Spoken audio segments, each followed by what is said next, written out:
Constantine is a freaking sweet movie. You could say whatever you like about the casting or bitch about how it doesn't follow the comic books, but this movie doesn't have to kiss the comic book reader's ass, because no one reads that shit anyways. Half the fucking people I know didn't even know it came from a comic book, but they do agree that the movie kicks ass.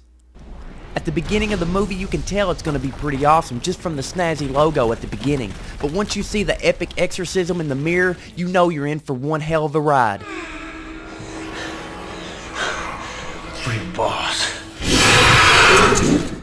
So this came out way before Shia LaBeouf became a big douchebag Hollywood piece of shit bent on ruining your whole childhood fucking memories with these Indiana Jones bullshit or that horrible Transformers crap. Well, hello there, Indiana. You're looking good. No, what are you gonna do to him? Yeah, get his pants down, get his pants down. Hold him, look at tonight.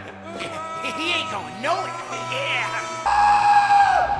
And now that I think about it, this might have been before he became an asshole who threw coffee on people who wanted these pictures or autographs.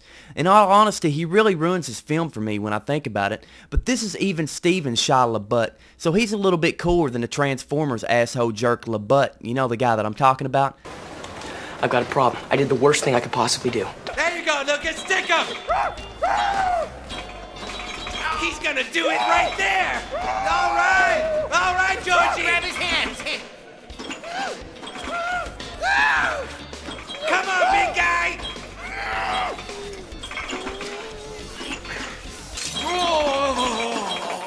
But enough about him. This is a movie about Keanu Reeves kicking some fucking demon ass. So John Constantine only has a short time to live before the years of Puffin' Joe Camels catches up with him and drags him straight to hell. He's basically trying to redeem himself for some shit he did as a teenager. You tried to kill yourself. I didn't try anything. So he finds out about a woman whose sister commits suicide, and I guess she has psychic powers or something. But honestly, I think the woman that jumped off the top of the roof could have survived because she fell in a fucking swimming pool, you know? But oh well. I've got to hand it to the director. Some of the camera angles are really cool, and I definitely recommend watching I Am Legend and comparing the two films because this guy knows how to make a good fucking movie. I did, however, find a few scenes that seemed pretty corny to me, like the one where John gets some dragon's breath stuff and he says, "I just pulled a soldier demon out of a little girl." It just sounds ridiculous. I just pulled a soldier demon out of a little girl.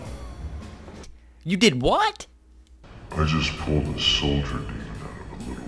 So good old Chase Kramer drives Constantine to a church where he meets the bitch from the Chronicles of Narnia, who's playing the half-man, half-woman, half-angel Gabriel thing. I don't know what the fuck was going on with this story.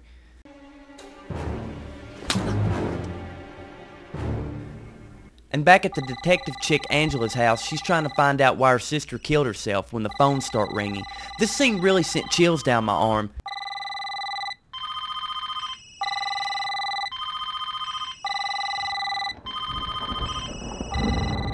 But back to the demon ass kicking. Constantine is attacked by a bunch of CGI'd bugs and shit. Should have minded your business, exorcist. The CGI may not be the greatest here, but it still looks pretty badass. Fucking Snake Man, face up in here.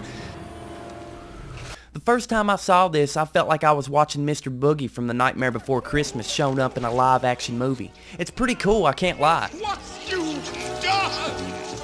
My bugs! My bugs! My bugs! My bugs! Oh, but I can't help but to mention the music at the Midnight's Bar. It's a perfect circle. I couldn't think of a better band to provide the soundtrack than A Perfect Circle, because you can't go wrong with Maynard Keenan or anything he's created. I was just left wanting more of the music. But ignore whatever they're talking about at the bar and clench your ass cheeks together and prepare to shit your pants, because it gets better than this. Something's coming. Ooh. At first I didn't recognize the man known as Balthazar, but it's motherfucking Gavin Rosdale. You know, the lead singer of Bush, married to Gwen Stefani. Come on, you noobs, you don't know anything, do you? Well, I'm not going to give you a lesson on Bush, and for once I ain't talking about pussies. And since we're not talking about pussies here, let's talk about dicks for a moment. John Constantine is definitely a dick. Welcome to my life. He makes fun of Angela's dead sister, tells the bitch to get out, and tells her to stop trying to give him a damn history lesson, like I was going to give you on Bush until I decided not to include pussies in this review. God damn you. Anyways, after she leaves, he's like, oh fuck, this bitch is in trouble. I better go watch out for her. And then he goes out and kills about 100 demons.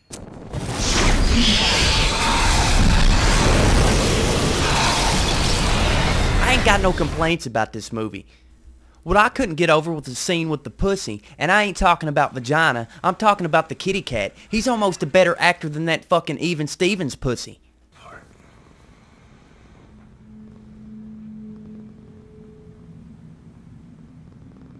I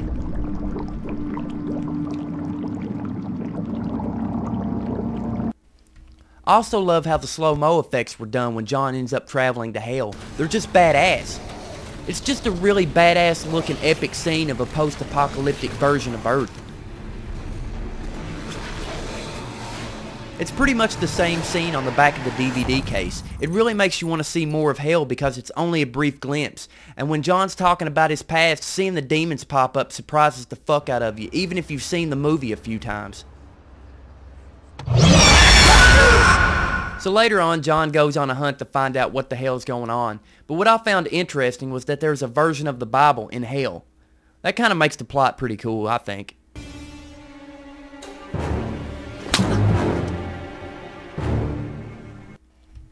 And later on, John ends up losing a friend to a bunch of flies. Yep, that's right, flies. The scene where the flies come out of the guy's eyes really reminded me of the old Eon Flux show. But let's not talk about the movie because that was a piece of shit. You're pathetic. Anyway, Angela wants to see what her sister's seen, meaning that John's gonna have to drown her so she can see the demons and angels walk the earth as halflings and all that crap. Now doesn't this movie sound a hell of a lot better than a bunch of sparkling vampires? So yeah, John's pissed off because he found out that Balthazar killed his homies and he ain't gonna put up with that shit. He's gonna go on a demon killing spree. Man, watching Ted Theodore Logan of the Wild Stallions battling Gavin Rosdale of Bush is a pretty fucking short fight, but it's epic as hell. He uses a fucking blowtorch through a mirror.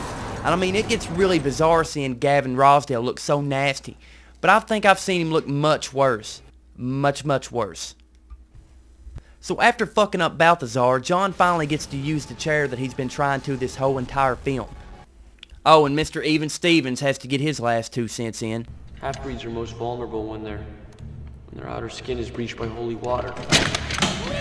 Louder, get down there, boy! Get them britches down. Yes, sir. Come on, squeal.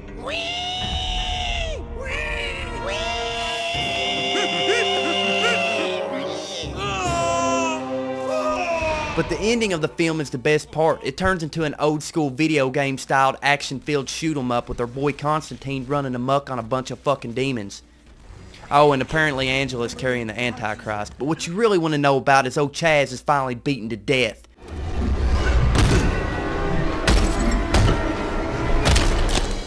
Finally. If they make a sequel, they better not bring Chaz's character back. If anything, bring back Gavin Rosdale, but not Transformers ass. B, I want to talk to you about the college thing, okay? I'm so excited. Hey, I'm not taking you with me. But anyways, the white bitch returns to reveal that she's gonna fuck up Earth. Your ego is astounding.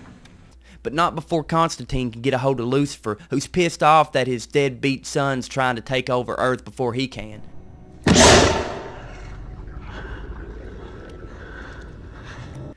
So then Lucifer ends up blowing off Gabriel's fucking wings. Watching Lucifer trying to drag Constantine out is so freaking cool. The ground literally breaks around him, and since John sacrificed his soul to save another one, he is granted passage into heaven. But not before Lucifer completely heals Constantine of all his wounds, including cancer. Because he knows he's going to end up fucking it up eventually and end up back in his possession and going to hell. This movie rocks, that's all I can say. You'd have to be a soulless dick to not enjoy this movie. And that's pretty much the end of the film. One thing I did disagree with was the way that they ended the movie. Having John quit smoking seemed like the right thing to do, right? I guess, but I would have rather kept him smoking because that was like his signature throughout the whole film. It really takes a badass quality of Constantine and turns him into a pussy. The ending should have had him lighting up a smoke and going out to kick some demon ass. It may not be the best movie ever made, but I fucking love it. It's a movie I can watch more than once that doesn't bore me to sleep with too much wordy nonsense and is straight to the point with no bullshit. Well, I guess until the after credits scene.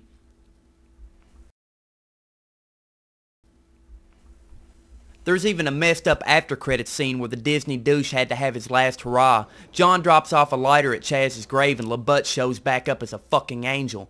This scene should have been cut out of the movie completely because it leaves room to bring him back for a sequel. And no one wants to watch shitty LaButte act like a douche for 2 hours, except for maybe Transformers fans who want to ride on that shitty Base Explosion trilogy.